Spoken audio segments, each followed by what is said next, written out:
viewers. Our guest for today is author and former teacher Swati Das.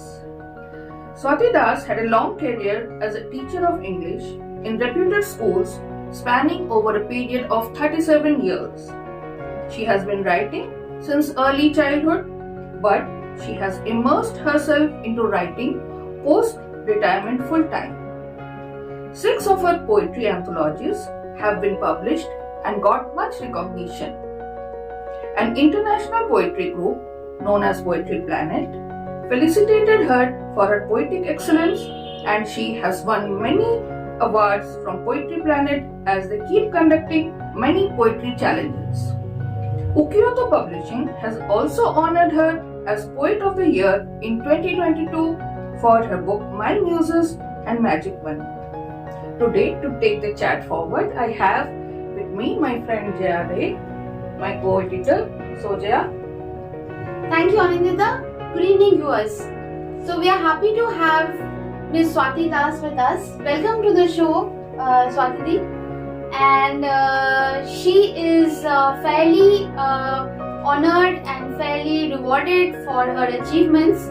So we'll get to know from her what keeps her ticking and what's her motivation to write and continue this illustrious career as an author and a writer and a poetess. So Aditi, what we wanted to know was that you've had a very illustrious career in teaching and then you moved to writing, although you've been writing from a very young age, but I think the passion took over once you retired. So what has been your stimulus to take up writing again, and how have you progressed in that path? Thank you both of you for this honor and privilege. Writing as such, as a normal hobby, you can call it hobby, passion, whatever, it had been there since early childhood. But to be an author and take it up as a kind of you can say a second vocation post-retirement, because when you are in job, there are so many limitations, restrictions, impositions, and so many things to look after, that the hobby remains a hobby. It does not become a full-time kind of a thing. But post-retirement, it has become my full-time job, you can say. I devote all my spare time in writing only, and poetry comes to me naturally, so to speak. But getting into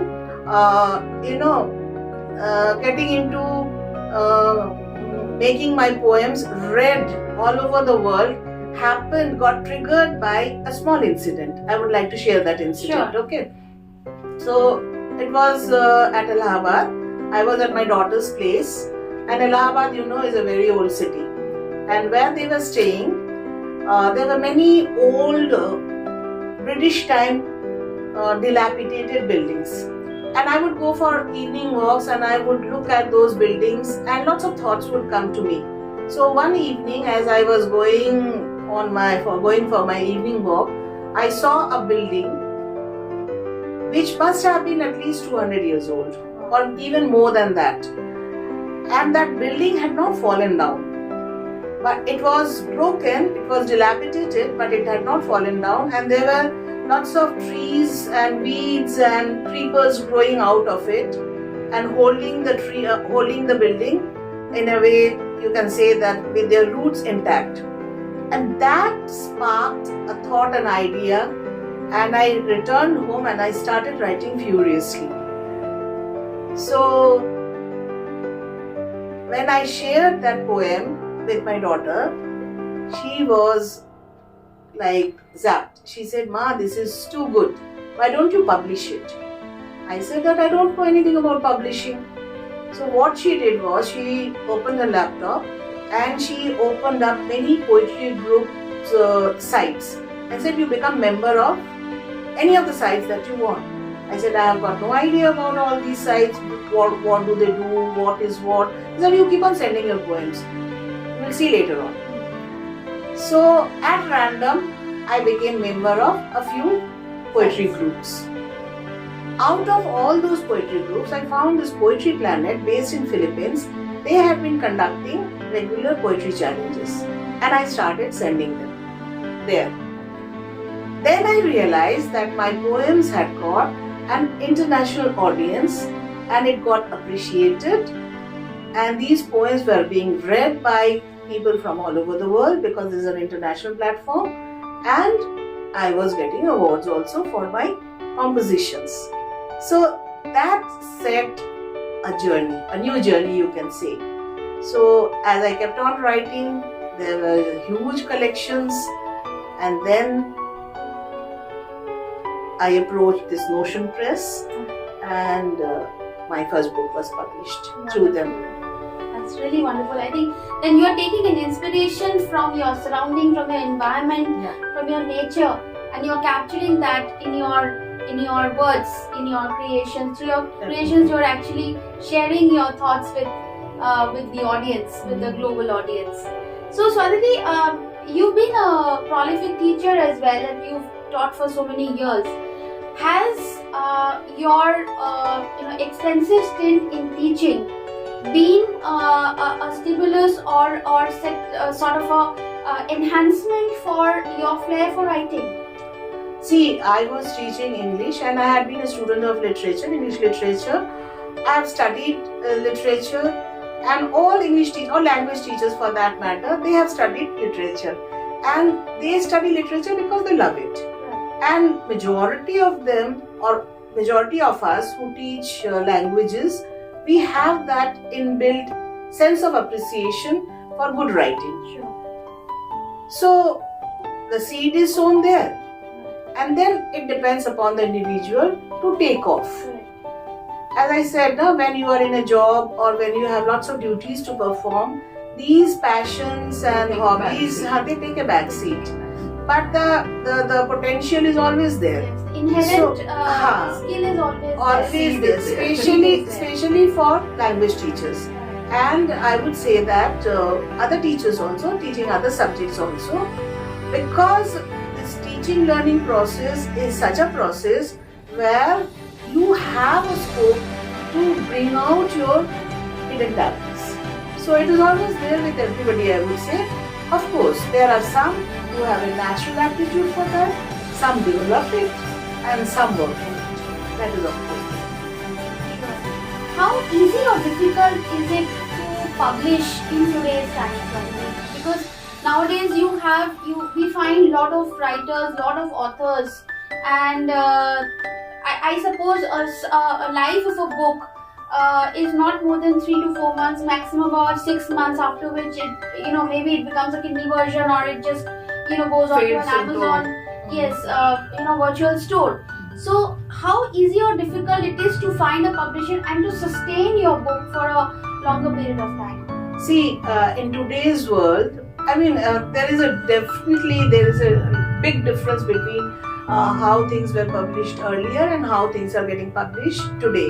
And in today's world, most of the writers, authors, or majority of the budding writers and authors, they are getting into self-publishing. Okay, and because it is a digital world, I would say it has become easier in a way that it can be done because of the technology. Things can be done in an easy way. But how these books are received, or how much they are read, there is a big question mark, because you see today's kids and even today's generation, they are not much into reading books. There are so many other things to do and keep them entertained or keep them busy. So book reading is not like as we children that it was a kind of we were addicted to it. Yes, it is not like that. But publishing has become easier, definitely.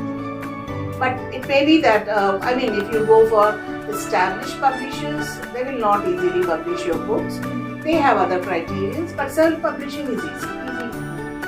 What is basically the criteria for a book to sustain itself on the shelf? What do you think, according to you, What is that? What are those criteria? What is that single criteria? There is always a kind of a group of readers, or as we call it, a particular niche audience or niche readers or niche spectators for everything.